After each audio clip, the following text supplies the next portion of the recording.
السلام عليكم ورحمة الله وبركاته. إن الحمد لله نحمده ونستعينه ونستغفره ونعوذ بالله من شرور أنفسنا وسيئات أعمالنا. من يهده الله فلا مضل له ومن يضلل فلا هادي له. وأشهد أن لا إله إلا الله وحده لا شريك له وأشهد أن محمدا عبده ورسوله. يا أيها الذين آمنوا اتقوا الله حق تقاته ولا تموتن إلا وأنتم مسلمون. يا أيها الناس اتقوا ربكم الذي خلقكم من نفس واحدة وخلق منها زوجها وبث منهما رجالا كثيرا ونساء واتقوا الله الذي تسالون به والأرحام إن الله كان عليكم رقيبا. فإن أصدق الحديث كتاب الله وخير الهدي هدي محمد صلى الله عليه وسلم وشر الأمور محدثاتها وكل محدثة بدعة وكل بدعة ضلالة وكل ضلالة في النار. أيها الناس, jemaah salat Jumat yang dirahmati Allah Subhanahu wa taala.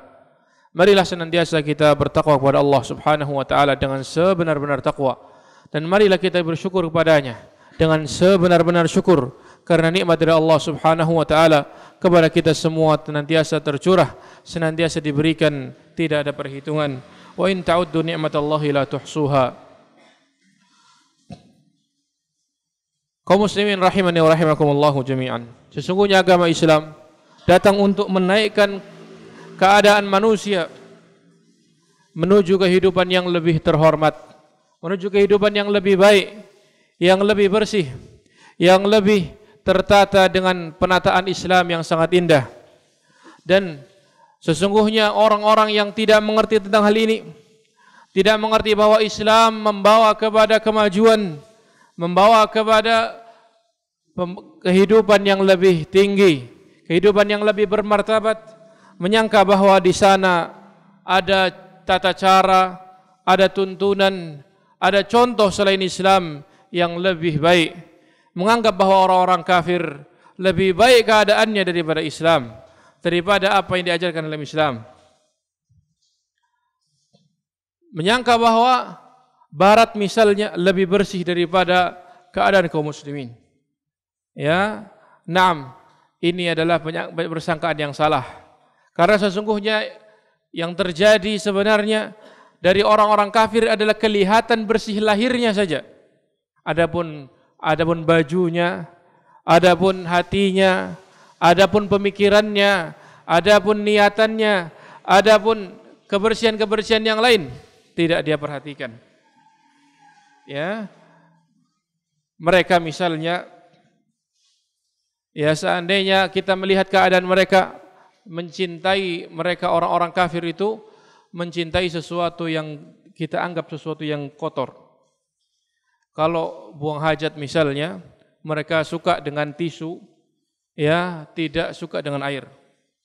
Misalnya di tahun 1963 di Inggris, di kota, salah satu di kota-kota Inggris terjadi wabah menyebar di antara mereka. Wabah ini menakutkan, sehingga akhirnya dokter bersepakat bahwa mereka hendaklah merubah ketika buang hajat dengan air bersih, sehingga kemudian wabah tersebut berhasil diatasi. Sementara kita kaum muslimin, orang-orang yang Allah Subhanahu wa taala berikan kepada kita anugerah Islam, mengerti bahwa di antara tuntunan Islam adalah untuk beristinja dengan air, atau kalau tidak melihat air dengan batu, itu pun harus dengan hitungan tertentu yang dengannya dipastikan adalah kebersihan.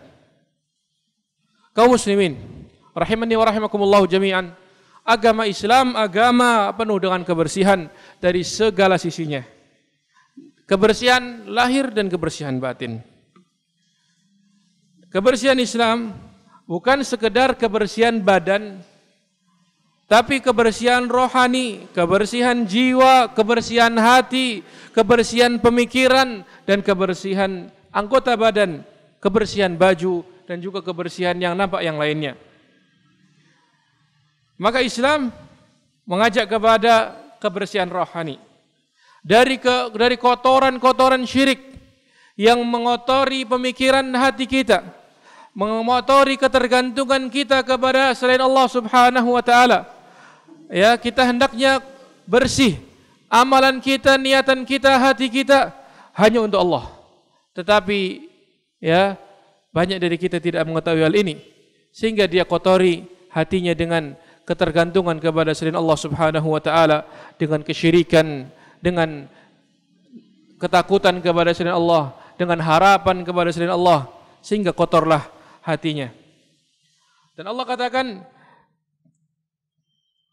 dalam Al-Quran tentang hal ini, ya ayyuhalladzina amanu innamal musyrikuuna najas fala yaqrabul masjidal harama ba'da amihim hadza.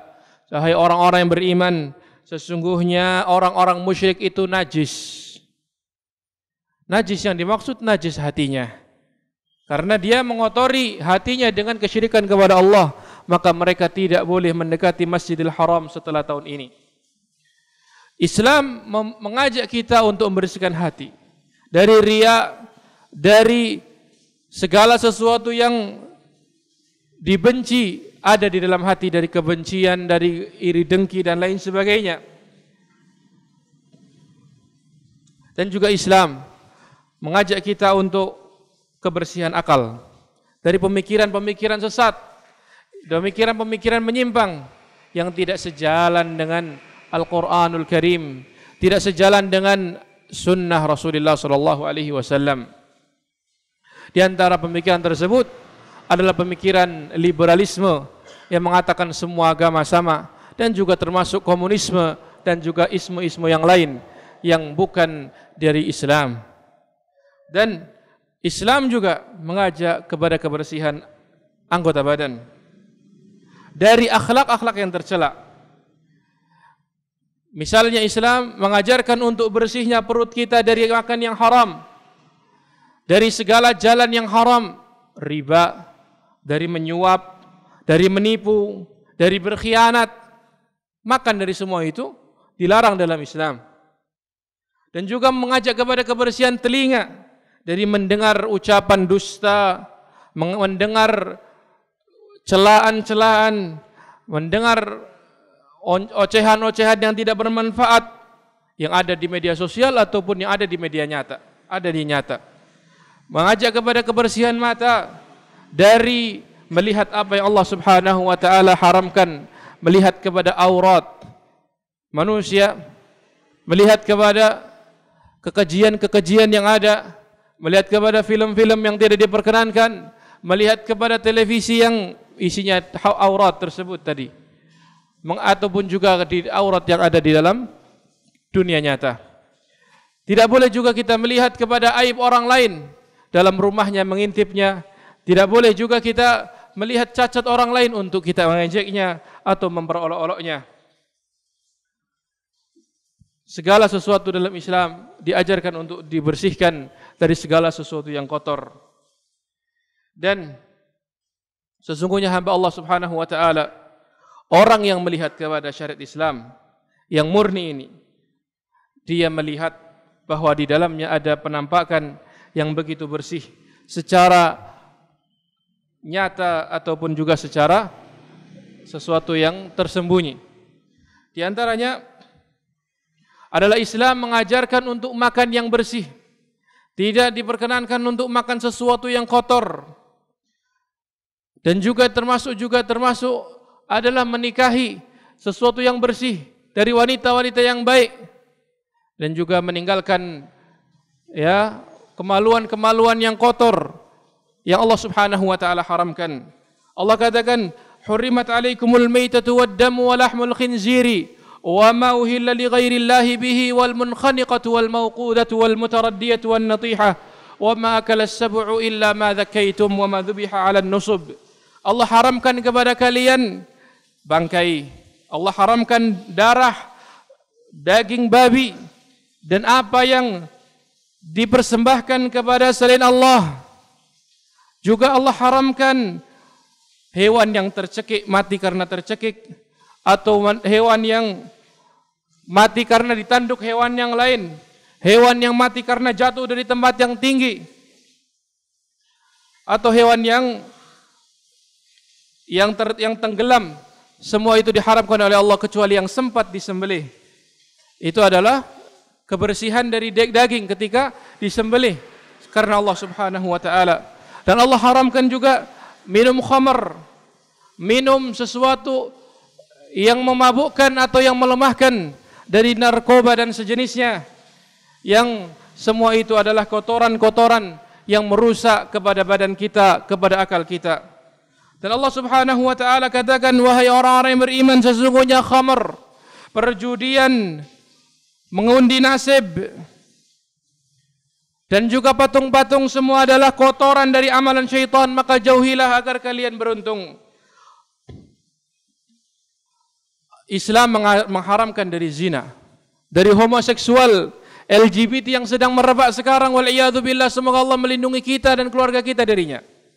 Dan juga mengharamkan untuk mendatangi istri saat dia haid atau saat dia nifas, karena ini adalah sesuatu yang kotor yang Allah Subhanahu wa taala haramkan, dan ini semua mendatangkan penyakit, mendatangkan wabah yang sudah disebutkan, disepakati oleh kedokteran di zaman ini.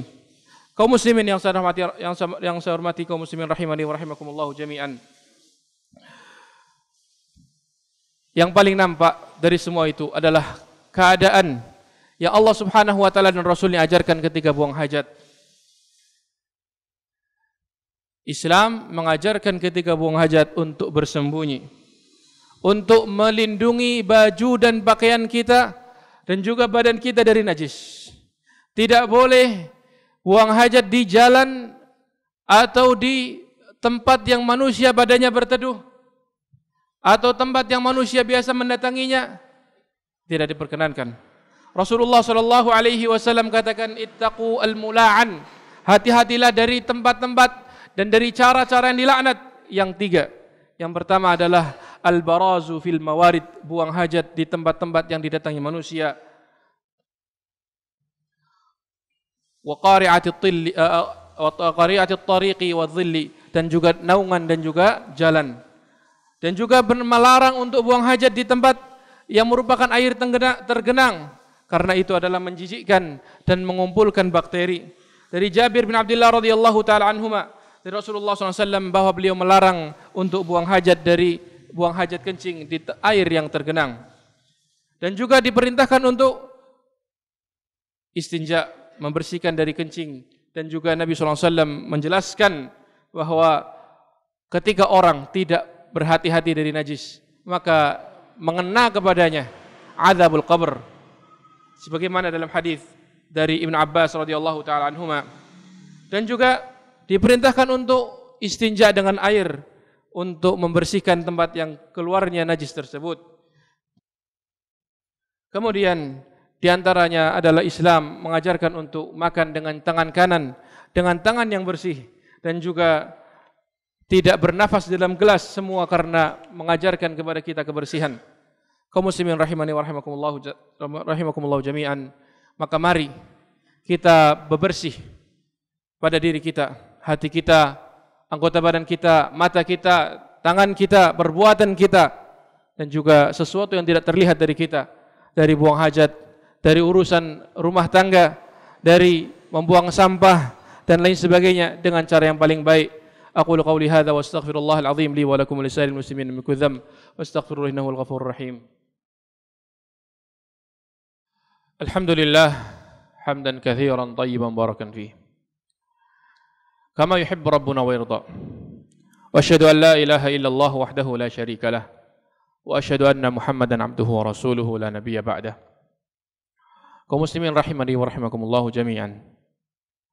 Terkait dengan fenomena yang ada di sekitar kita, banyak dari kaum muslimin atau tetangga kita, muslim atau bukan muslim, yang ketika dia membuang kotoran sampah rumah tangganya, Dia membuang di pinggir jalan atau mungkin juga di tengah jalan atau di sungai, di tempat yang tidak selayaknya, sehingga mengganggu manusia dari baunya, dari pemandangannya, atau dari duri yang mungkin mengenai kaki mereka, maka sesungguhnya ini adalah pemandangan yang sesungguhnya tidak pantas ada di komunitas kaum muslimin.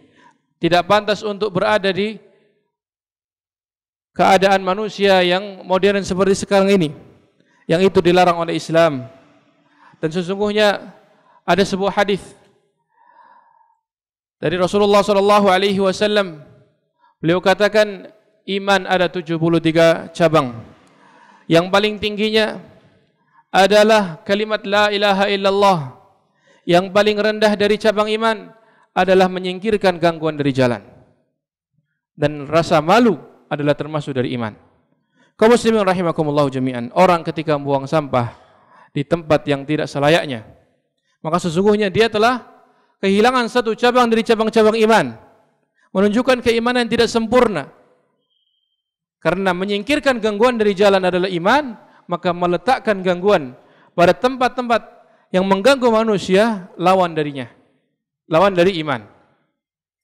Dan sesungguhnya orang-orang yang tidak memperhatikan kebersihannya, maka di antara hal yang ditakutkan kepadanya tidak diijabahi doanya, dan justru dia akan didoakan kejelekan oleh manusia. Adalah sebuah hadis dari Imam Muslim dari Abu Hurairah radhiyallahu taala an. Beliau menceritakan, Rasulullah SAW menceritakan sebuah kisah seorang laki-laki yang melakukan perjalanan, ya, dia berdebu lusuh, capek, tidak memiliki apa-apa. Dia berdoa kepada Allah, ya Rabbi, meminta kepada Allah. Kemudian ternyata makanannya haram, tidak dibersihkan dari yang haram, minumannya haram, pakaiannya haram, dan dia dalam keadaan mendapatkan gizi sejak kecilnya dari yang haram. Maka bagaimana mungkin diijabahi doanya? Fa anna yustajabu lidzalik. Maka kaum muslimin rahimani wa rahimakumullah jami'an, kita berdoa kepada Allah agar Allah membersihkan kita, hati kita, mata kita, anggota badan kita, perbuatan kita, dan segala sesuatu yang terkait dengan kita. Dan semoga Allah membersihkan dari kita kesyirikan dan kebid'ahan, sehingga dengannya kita bersih menghadap kepada Allah Subhanahu wa taala biqalbin salim. Kemudian innallaha wa malaikatahu yusholluna 'alan nabi ya ayyuhalladzina amanu shallu 'alaihi wa sallimu taslima. Allahumma shalli ala Muhammad wa ala ali Muhammad kama shallaita ala Ibrahim wa ala ali Ibrahim innaka Hamidum Majid.